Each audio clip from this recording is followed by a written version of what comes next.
എല്ലാവർക്കും നമസ്കാരം. നമ്മൾ ഇന്ന് മെയ് 12-ാം തീയതിയിലെ കറണ്ട് അഫയേഴ്സ് ചോദ്യങ്ങളാണ് നോക്കുന്നത്. അപ്പോൾ എല്ലാവരും കൃത്യമായി എല്ലാ ദിവസത്തെയും കറണ്ട് അഫയേഴ്സ് ചോദ്യങ്ങൾ നന്നായി പഠിക്കുന്നുണ്ടെന്ന് വിശ്വസിക്കുന്നു. കൃത്യമായി എല്ലാ ദിവസവും കറണ്ട് അഫയേഴ്സ് ചോദ്യങ്ങൾ പഠിക്കുകയാണെങ്കിൽ നമുക്ക് കറണ്ട് അഫയേഴ്സിൽ നിന്നുള്ള മുഴുവൻ മാർക്കും എളുപ്പത്തിൽ സ്കോർ ചെയ്യാനായി സാധിക്കും. കഴിഞ്ഞ ദിവസം അറ്റൻഡർ പരീക്ഷയ്ക്ക് നമ്മൾ പറഞ്ഞ ധാരാളം കറണ്ട് അഫയേഴ്സ് ചോദ്യങ്ങൾ പരീക്ഷയ്ക്ക് വന്നിരുന്നു. അപ്പോൾ എല്ലാവരും അതുപോലെ തന്നെ ഇനിയുള്ള പരീക്ഷകൾക്കും കൃത്യമായി നന്നായി പഠിക്കാനായി ശ്രമിക്കുക. എല്ലാ ദിവസവും നമ്മുടെ വീഡിയോ കൃത്യമായി കാണാനായി ശ്രമിക്കുക. അപ്പോൾ ഇന്നത്തെ വീഡിയോയിലേക്ക് എല്ലാവർക്കും സ്വാഗതം.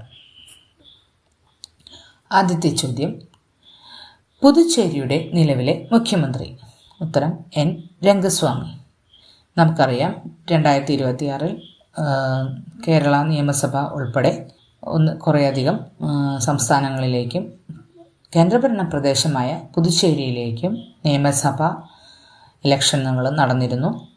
അതിൽ കഴിഞ്ഞ ദിവസം നമ്മൾ പഠിച്ചു, തമിഴ്നാട്ടിൽ ജോസഫ് വിജയ് മുഖ്യമന്ത്രിയായി സ്ഥാനമേറ്റു. പശ്ചിമ ബംഗാളിൽ സുവേന്ദു അധികാരി മുഖ്യമന്ത്രിയായി സ്ഥാനമേറ്റു. അതുപോലെ പുതുച്ചേരിയിലെ നിലവിലെ മുഖ്യമന്ത്രിയാണ് എൻ രംഗസ്വാമി. അടുത്ത ചോദ്യം, ഒന്നിലധികം ഫോർമുലകൾ വഹിക്കാൻ ശേഷിയുള്ള ഇന്ത്യയെ അടുത്തിടെ വിജയകരമായി പരീക്ഷിച്ച അഗ്നി 5 മിസൈലിന്റെ നൂതന പതിപ്പ് അറിയപ്പെടുന്നത് ഏത് പേരിലാണ്? ഉത്തരം ദിവ്യാസ്ത്ര. ഒന്നിലധികം ഫോർമുലകൾ വഹിക്കാൻ ശേഷിയുള്ള ഇന്ത്യ അടുത്തിടെ വിജയകരമായി പരീക്ഷിച്ച അഗ്നി 5 മിസൈലിന്റെ നൂതന പതിപ്പ്. അപ്പോൾ അഗ്നി 5 മിസൈലിന്റെ നൂതന പതിപ്പിന്റെ പേരാണ് ദിവ്യാസ്ത്ര. അതിൻ്റെ പ്രത്യേകതയാണ് ഒന്നിലധികം ഫോർമുലകൾ വഹിക്കാൻ ശേഷിയുള്ള മിസൈലാണ് അഗ്നി 5. അതിൻ്റെ നൂതന പതിപ്പാണ് ദിവ്യാസ്ത്ര. അടുത്ത ചോദ്യം, നാഷണൽ ക്രൈം റെക്കോർഡ്സ് ബ്യൂറോയുടെ പുതിയ റിപ്പോർട്ട് പ്രകാരം ഏറ്റവും കൂടുതൽ സൈബർ കുറ്റകൃത്യങ്ങൾ റിപ്പോർട്ട് ചെയ്യപ്പെട്ട നഗരം? ഉത്തരം ബംഗളൂരു. നാഷണൽ ക്രൈം റെക്കോർഡ്സ് ബ്യൂറോയുടെ NCRBയുടെ പുതിയ റിപ്പോർട്ട് പ്രകാരം ഏറ്റവും കൂടുതൽ സൈബർ കുറ്റകൃത്യങ്ങൾ റിപ്പോർട്ട് ചെയ്യപ്പെട്ട നഗരമാണ് ബംഗളൂരു.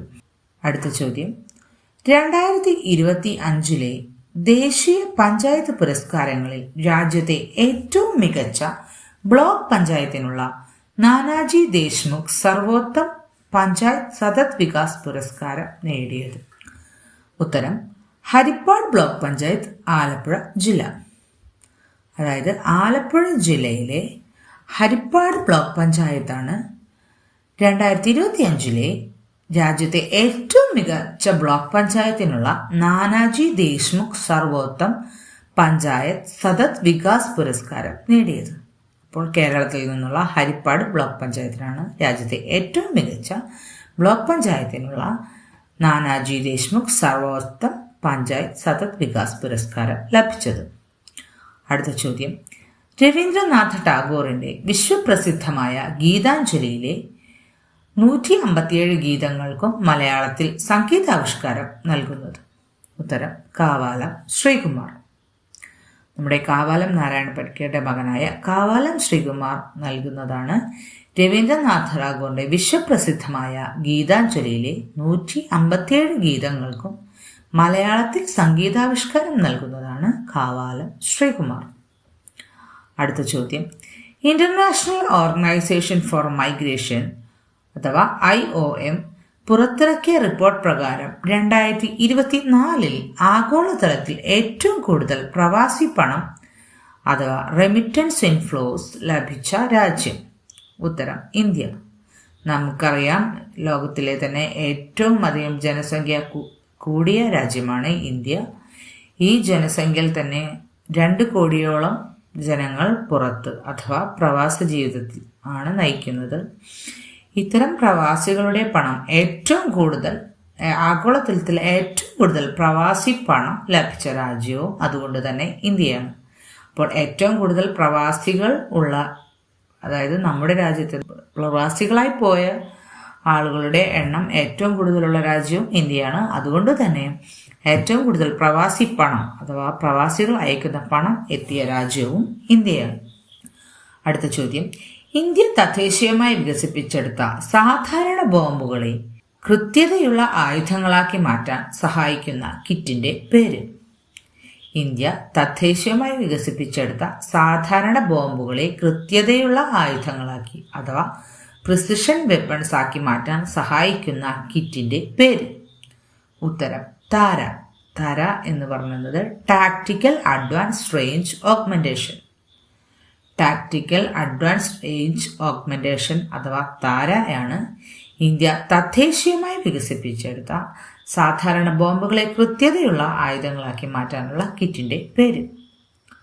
അടുത്ത ചോദ്യം, UIDAI അഥവാ unique identification authority of India യുടെ പുതിയ ചീഫ് എക്സിക്യൂട്ടീവ് ഓഫീസറായി അടുത്തിടെ നിയമിതനായത്.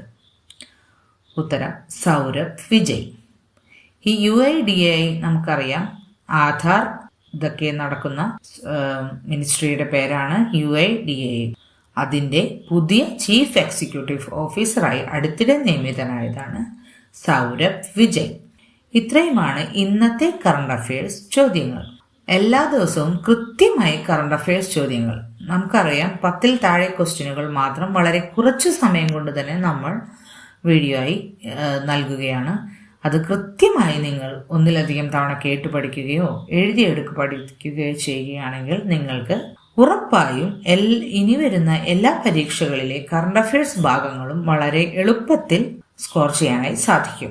നമുക്കറിയാം, ധാരാളം സമയം നമ്മൾ കറണ്ട് അഫയേഴ്സിനുമായി കളയുന്നതിന് പകരം എല്ലാ ദിവസവും കൃത്യമായി ഒരു 5-10 മിനിറ്റ് മാത്രം അതിനുവേണ്ടി മാറ്റിവെച്ചാൽ തന്നെ ഇനിയുള്ള പരീക്ഷകളിൽ നിങ്ങൾക്ക് കറണ്ട് അഫയേഴ്സ് ഭാഗത്തു നിന്നുള്ള മുഴുവൻ ചോദ്യങ്ങളും നിങ്ങൾക്ക് ഈ ഒരു ക്ലാസ്സിൽ നിന്ന് തന്നെ സ്കോർ ചെയ്യാനായി സാധിക്കുമെന്ന് ഞാൻ ഉറപ്പു തരികയാണ്. അപ്പോൾ എല്ലാവരും വീഡിയോ കൃത്യമായി മുഴുവനായും നന്നായി ശ്രദ്ധിച്ച് കാണാതെ പഠിക്കുക. അപ്പോൾ നമുക്ക് അടുത്ത ദിവസം അടുത്ത വീഡിയോയുമായി കാണാം. നമ്മുടെ ചാനൽ ഇതുവരെ സബ്സ്ക്രൈബ് ചെയ്തിട്ടില്ലാത്തവർ നമ്മുടെ വീഡിയോ ഇഷ്ടപ്പെടുകയാണെങ്കിൽ സബ്സ്ക്രൈബ് ചെയ്യുക, ലൈക്ക് ചെയ്യുക, ഷെയർ ചെയ്യുക. Okay, thank you.